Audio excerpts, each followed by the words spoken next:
Next on Worcester News tonight, debate expected at City Council this evening as groups are hoping to add the Community Preservation Act to the November ballot. Plus, a new grocery store is opening in Worcester. Owners say it will focus on specialty items like wine and cheese. Good evening and thanks for joining us. I'm Olivia Lemon. A Ware man charged with misleading a police investigation in connection to a family of 4 killed in West Brookfield is expected to be indicted on the charge and heard by a Worcester County grand jury. Matthew Locke appeared in Western Worcester District Court Tuesday for a hearing. Locke is not charged with the murders of Sarah Bermudez and her children at this time, but his case will most likely be moved to Worcester Superior Court.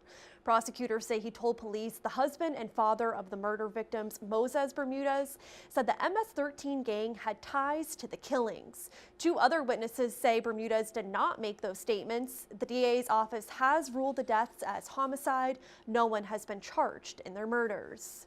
Worcester firefighters and police on scene of a truck fire on Shrewsbury Street this afternoon. It appears the hood of the truck burst into flames. It happened around 4 o'clock. The fire department was able to quickly put out the flames while police directed traffic around it. It's unclear at this time how the fire started. No word yet on any injuries. A group is looking to put the Community Preservation Act on Worcester's November ballot. If eventually passed, it would increase local property taxes for Worcester residents and businesses to fund things like historical resources and housing. Opponents say it's too expensive for taxpayers. Our Rosalind Flaherty joins us live now with more. Rosalind? Olivia, while people in support of the act say it could save landmark buildings, others opposed say it could hurt small businesses and say homeowners don't need to pay any more taxes. There's a push to get the City Council to put the Community Preservation Act on the city's November ballot. The act allows communities to raise money by adding a surcharge to real estate taxes. The funds would go towards recreation spaces, historical resources, and housing. From the historic preservation perspective, that there are lots of properties that really need helping and people need assistance. They want to protect their properties, but they don't have the funds. A number of organizations support the CPA. Preservation Worcester says the extra money could have helped projects like the Stearns Tavern. The current proposal is for a 1.5% surcharge. The first $100,000 of property value would be exempt, and there would be an exemption for elderly and low-income property owners. This will have an impact on commercial properties as on residential, but for a small business it would be maybe $50 or $100 a year. It's a small amount to pay for benefits that will help commercial properties, I believe, in the long run. Gary Vecchio is not in favor of the act. He is the president of the Shrewsbury Street Neighborhood Association and says homeowners and business owners shouldn't have to worry about another tax increase. I think that we have a lot of other needs in the city, and we should be looking more at the state for additional revenue than putting an additional burden on the already overburdened taxpayers and rentpayers of the city of Worcester. Vecchio says he has no problem with groups who support the act to go out and collect signatures. He doesn't think the city council should vote to have it on the ballot. If we're going to hold on to a middle class, if we're going to hold on to the small businesses in Worcester, we can't keep doing this. Now, the act will be brought up tonight at the City Council meeting. Preservation Worcester says if they don't put it on the ballot, they need 15% of registered voter signatures to get it on the ballot. Olivia? All right, Rosalind, thank you for that. One Worcester bakery has plans to expand its business and create more of a neighborhood feel in downtown Worcester.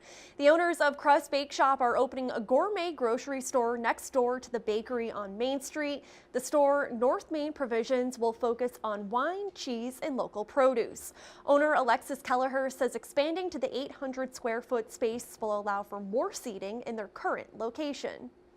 We kind of got wind of the space next door becoming available, and then the idea kind of flowed from there, and we just thought about all the things that we love, and that centers around food in a lot of ways, and with bread and pastry and coffee here, we thought the other piece of the puzzle that made sense was wine and cheese. And North Main Provisions is expected to open in the middle of May. According to a new study from USA Today, Worcester's poverty level ranks 20th in the nation. The city is hoping to help those in need, making a transition into safe, independent living with new affordable housing units. Our Chandler Walsh joins us live now to explain. Chandler? Olivia, the new affordable housing development stands in place of two three-decker homes which were damaged by fires. The Community Development Corporation says this new building improves the look of the neighborhood and adds to the look of the city.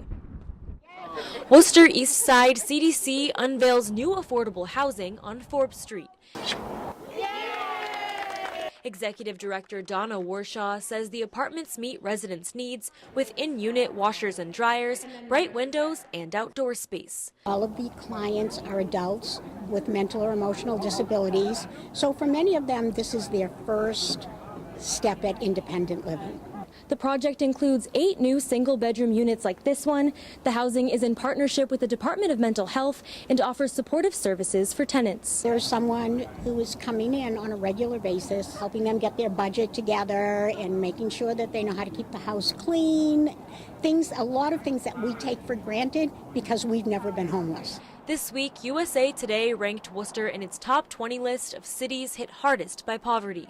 Worcester's Assistant Chief Development Officer Andy Taylor says the city works to participate in affordable housing projects like this one. Anytime that we can put dollars into a project and help families that maybe, wouldn't be able to live in the city otherwise, I think it's a great thing.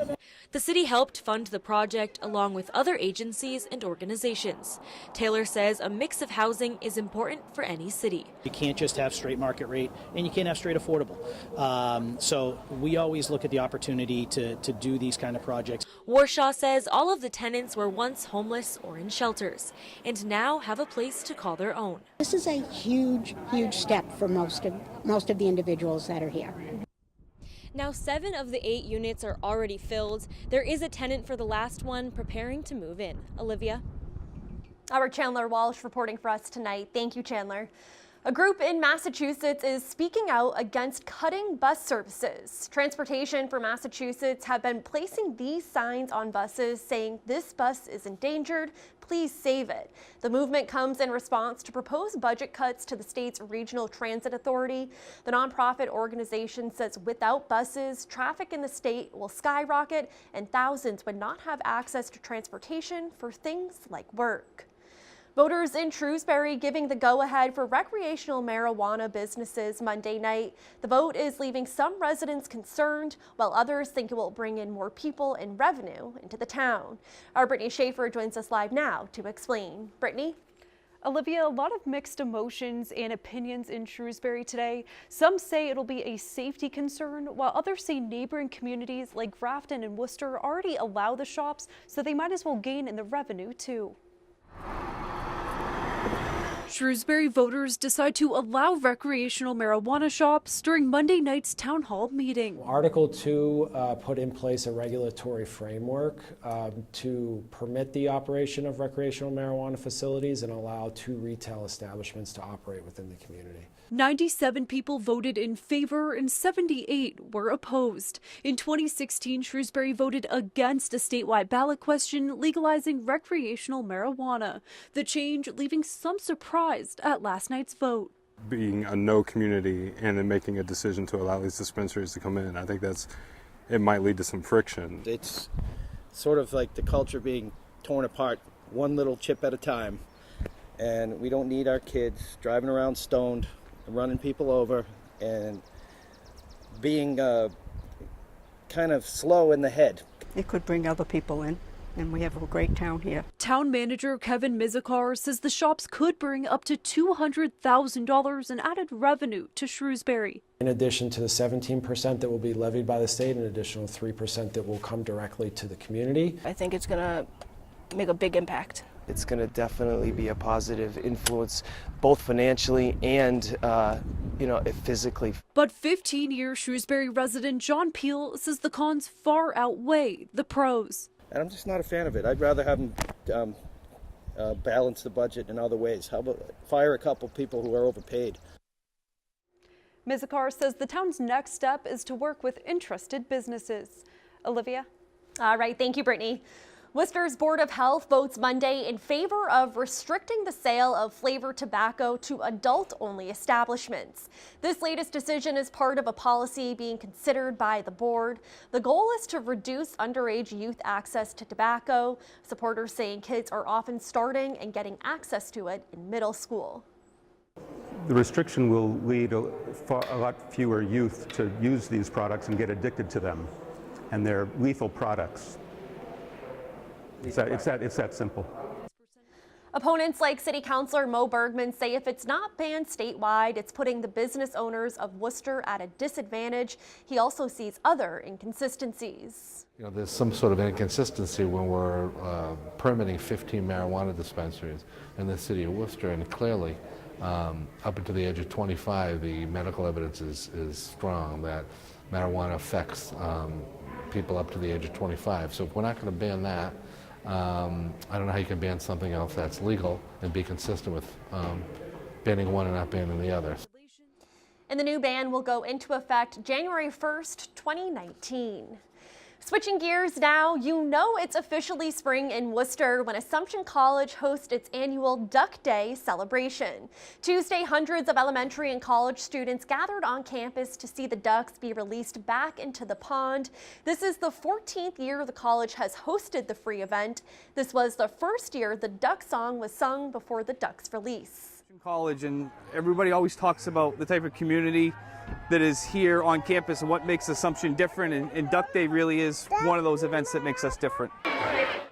And students from the college's Student Government Association helped put together today's event.